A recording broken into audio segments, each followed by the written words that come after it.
Psiu, psiu, psiu. Vem cá, vem cá.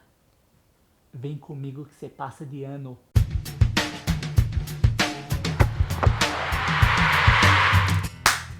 Hoje é quarta-feira, dia de ir no Dr. Ray fazer cirurgia plástica, colocar botox e trocar a cara toda.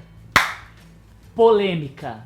Na semana passada, a Juventus de Turim, um dos times mais tradicionais e importantes da Itália e da Europa, apresentou para o mundo o seu novo logotipo. Isso mesmo, logotipo e símbolo, ou a sua nova identidade visual. E causou uma polêmica absurda. Eu vou cagar uma regra aqui. A gente precisa entender que dentro do futebol existem simbologias. E a gente tem heráldica, escudo, símbolo e logotipo. A heráldica é um termo utilizado e surgiu no século XII para denominar e identificar as famílias, governos, estados. Era um elemento de propriedade, um dos primeiros elementos de propriedade e uma das origens do design visual como a gente vê hoje. Então quando você associa diretamente o escudo do seu time, é que ali tem um embate mesmo da questão do pavilhão, a questão das guerras, não se iluda. É um escudo contra o outro. E essa relação de identidade que nós torcedores ou quem gosta do futebol cresce com isso, tem uma relação muito forte de pertencimento. E quando você faz qualquer tipo de alteração nesse sentido, isso gera uma revolta e uma polêmica, porque todo mundo se sente dono, proprietário daquela identidade. Então quando a gente fala de escudo, realmente é a proteção, né? Uma arma de proteção e às vezes também de ataque, dependendo do tipo de combate que ele é feito. E essa associação é muito direta. Por exemplo, no filme Braveheart, do Mel Gibson, O Coração Valente, você tem as insígnias e os ornamentos que dão identidade, como eu falei agora há pouco, para cada família, para cada cidade, para cada estado, para cada comunidade. É muito comum quando você vai para cidades europeias, especialmente as mais antigas, e na Itália você tem muito isso, essa questão da comune, os símbolos da prefeitura, os símbolos de determinada região que remetem às origens daquele local. Isso é muito bacana porque é a origem de tudo, de propriedade, de símbolos e coisas que a gente tem hoje nas marcas também. O escudo da Juventus, que é aquele clássico que tá aqui, ovalado e tal, bianconeiro, que tem o símbolo da zebra, né? Na verdade, em oposição ao touro que tá na cidade de Turim, é um símbolo bastante famoso também, é um escudo bastante famoso dentro do futebol e também por isso causou essa revolta toda com essa mudança tão drástica e tão profunda. Voltando à cagação de regra do design, o que é logotipo? O logotipo vem de logos e tipo forma. O logotipo, na verdade, que a gente confunde, são sempre as letras que dão identidade e distinguem uma determinada marca, símbolo ou pessoa de outro. Então, por exemplo, como você tem em Sony, como você tem na própria Juventus agora que mudou, quando você tem Nike, que tem só a letra, isso é o logotipo. São as letras, só que desenhadas ou esculpidas ou formatadas de uma maneira única que dão identidade. O símbolo é esse jotinha, é esse escudinho em forma de J negativado que a Juventus criou agora. Isso é o símbolo. Como tem também o símbolo da Nike, como tem o símbolo da Apple, como tem o símbolo da Premier League, que a gente já falou aqui nesse vídeo, quando a gente explicou dessa mudança de identidade visual. Então, símbolo é o elemento visual que você consegue identificar e remete a alguma coisa, independente de você usar qualquer letra. Logotipo é a tipografia e você tem que ler. Ah, uma coisinha que eu tinha esquecido. Logomarca não existe. Não existe. Logomarca é um erro crasso. Toda vez que você ouvir alguém falar logomarca, você tosse, disfarça, finge de demência, muda de canal, porque o cara não sabe do que ele está falando. Logos vem do grego de símbolo e marca vem de marca, do germânico significado. Então é significado do significado, subir para cima, pleonasmo, não existe logomarca, não caia nessa. Ou é símbolo, ou é logotipo, ou é marca. Só isso. Se botar logomarca, não vai dar onda. Seu pai não vai te amar. Bom, agora que eu já caguei essa regra toda, mas é importante a gente falar sobre isso e falar certo, porque a quantidade de informações equivocadas que a gente viu nessa última semana foi de cair o cu da bunda. A gente tem que entender os times de futebol e essa questão emocional que a gente tem, infelizmente ela tá ficando para trás. Futebol é uma indústria bilionária que movimenta muita grana e muito interesse ao redor do mundo. A Juventus já vem se destacando na Itália há bastante tempo. Uma das coisas que a diferenciou dos demais foi a construção da nova arena e todo um sistema de gestão que o grupo estrangeiro começou a aportar dentro do clube. Só que isso também traz outras questões que estão relacionadas intimamente às estratégias de comunicação de marca. Hoje em dia, você consumir uma marca de futebol, sim, a gente é consumidor e não mais torcedor, é assim que os clubes veem a gente, principalmente lá fora. Quando você vai consumir um time de futebol, você está consumindo uma experiência. Eles querem cada vez mais desvencilhar essa questão de guerra, de combate, de fazer valer os seus valores em detrimento do valor do seu adversário, para trabalhar isso como um grande espetáculo. Presta bem atenção na entrada da Champions League ou dos times italianos quando estão jogando a Série A todo o ritual que está por trás. Hoje em dia, o futebol é muito mais um teatro do que uma batalha, como a gente se acostumou a ver e se apaixonou por ela. E essa relação, essa tentativa de transformar isso, que é muito visceral, que está muito enraizado com umas questões até tribais, ancestrais nossas, em algo, em um produto, ainda gera muita controvérsia. Só que isso é uma estratégia muito bem feita, muito bem pensada. Os campeonatos italianos, o espanhol, a Premier League, campeonato alemão, são vendidos para todos os lugares do mundo. E em economias como o Japão e China, o consumo do high fashion, ou seja, essa cultura do souvenir. Quem nunca ouviu falar que ouviu algum filme estrangeiro, os japoneses e os chineses tirando uma porrada de fotos nos monumentos e querendo levar um pedaço dessa experiência para casa? Os clubes sabem disso e estão cada vez mais se associando com essa experiência de consumo das cidades e transformando em marcas mesmo. Você ter uma experiência com a Juventus, ou você ir para Turim agora e não assistir um jogo da Juve, você não tem uma experiência completa. Como você ir para Barcelona e não assistir um jogo do Barcelona, não é uma experiência cultural e de turismo completa. Os clubes estão se apropriando disso e usando estratégias para isso. Então você tira essa questão heráldica só do futebol, só esse contexto que enfim, é limitado hoje em dia, e traz para um contexto de marca, de luxo, de lifestyle. Você vivenciar a experiência Juventus hoje em dia é muito mais do que você ir ao estádio e ver um jogo do futebol. É você consumir produtos que estão atrelados dentro de uma área de posicionamento de luxo.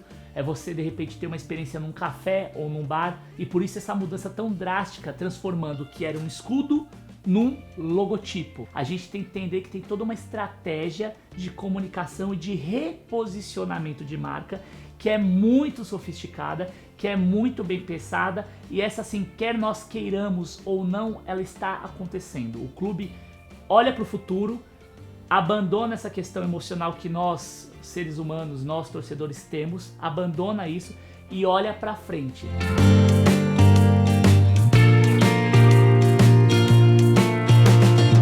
Agora vamos entender a questão do símbolo, propriamente dito, a questão estética, e analisar tecnicamente o processo de construção do escudo. Eles pegaram alguns elementos que fazem parte da identidade do time, preservaram e remodelaram. Por exemplo, a gente pensar o clube de futebol, a gente tem que levar em consideração também as suas cores e a configuração dos seus símbolos, que não são só o escudo, mas também a camisa. O uniforme é um elemento de identidade.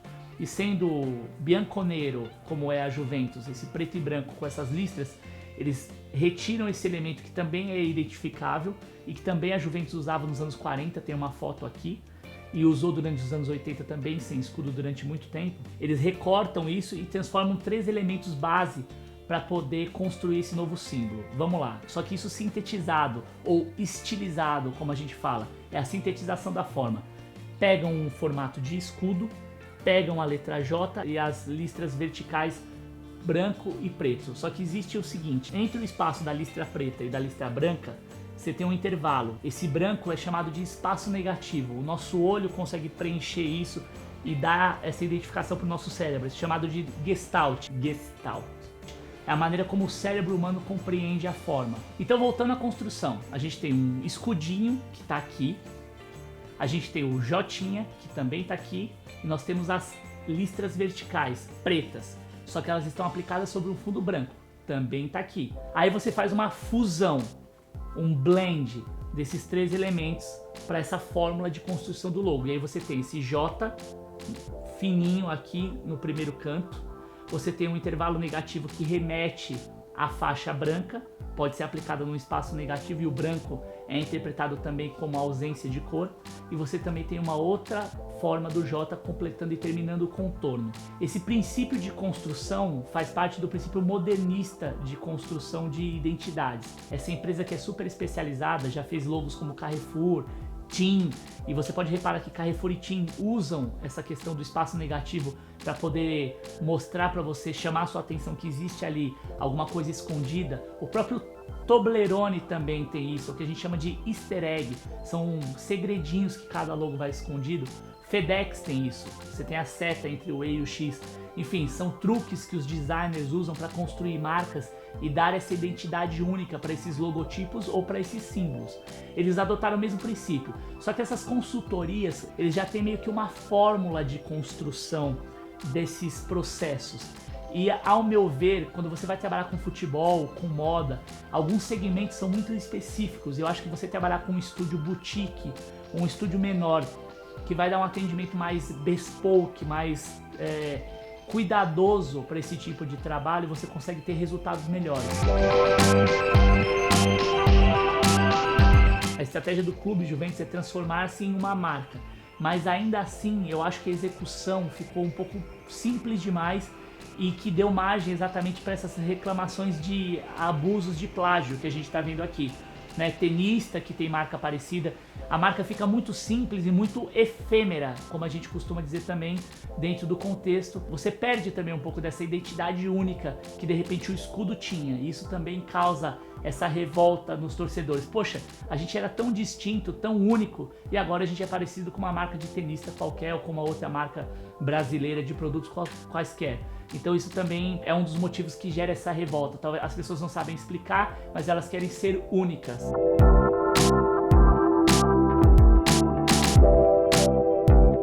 Bom, dois detalhes bem importantes também que a gente tem que levar em consideração em relação a um lançamento de marca, ou de logo, ou de identidade visual, como é o caso da Juve.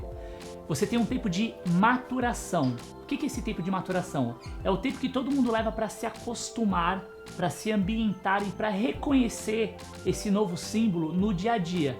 À medida em que as múltiplas aplicações que foram feitas e que foram desenvolvidas começam a vir à tona. Então tem também um tempo, a gente também tem essa mania hoje, todo mundo é ansioso, todo mundo quer o resultado para anteontem. Tem também um tempo de adequação e de maturação que a gente tem que levar em consideração quando essas marcas são criadas e a gente vai ficando mais familiarizado. É que nem aquele cara novo que começa a entrar na empresa ou que muda para o seu prédio, enfim, você vai conhecendo aquele cara, vai vendo qual que é a dele. Marca é a mesma coisa, marca é um ente vivo que está sempre se transmutando, né? Símbolos estão sempre mudando e isso é muito normal. O outro ponto, peraí, eu esqueci de novo.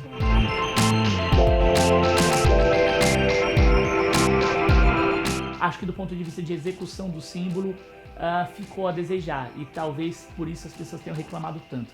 Se o símbolo tivesse ficado um pouco melhor resolvido, eu acho que haveria sim a revolta como está acontecendo, porque é uma transição muito grande, você abandona, é meio que você abandonar, entre aspas, jogar para trás o passado e só olhar para frente, mas ao mesmo tempo o símbolo que foi feito é muito fraco e eu acho que daqui 3 anos vai carecer de uma manutenção. Talvez essa seja a intenção, você poder ter um fato novo e uma sazonalidade entre períodos mais curtos para você poder movimentar a economia do clube, gerar novos produtos, movimentar uma cadeia econômica e pragmaticamente fazer seu negócio girar.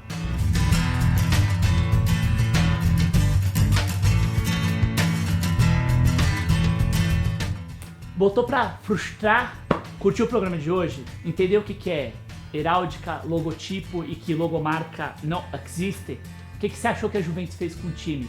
Cagada ou foi bacana? A estratégia como marca é incrível, mas o símbolo ficou meio cagado? Enfim, me diz o que você achou. Toda quarta-feira, 11 horas da manhã, aqui é quarta-feira, design e esporte de um jeito que, cara, de verdade ninguém tá sabendo explicar mesmo. Nossas redes sociais estão aqui. Não esquece de clicar no sininho, tocar o sininho para você receber notificações no celular toda vez que tiver um vídeo novo. Se inscreve no canal, manda comentários e a gente espera na semana que vem. Valeu? Quarta-feira que vem é quarta-feira, 11 horas. Valeu!